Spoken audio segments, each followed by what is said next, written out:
This is Pete from Blue Baron Carpet Cleaning Systems here in Holiday, Florida. We did a modification we showed on a previous video of a V38 hose rail that was going to adapt to the top of a 105-gallon Aqua Baron freshwater tank.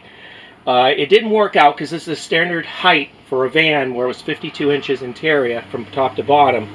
So we had to make it work, and it actually really looks sharp. The diamond plate against the black powder coat.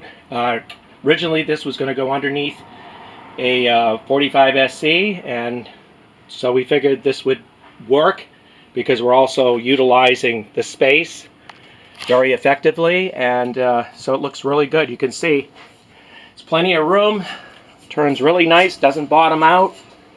Got our solution reel here as well. So it's just a really nice install. We got sturdy 1/4 diamond plate overlapped, and everything's nicely fastened, and it looks really nice. And look us up online at truckmountstore.com 24/7 or call us at 727-505-2989.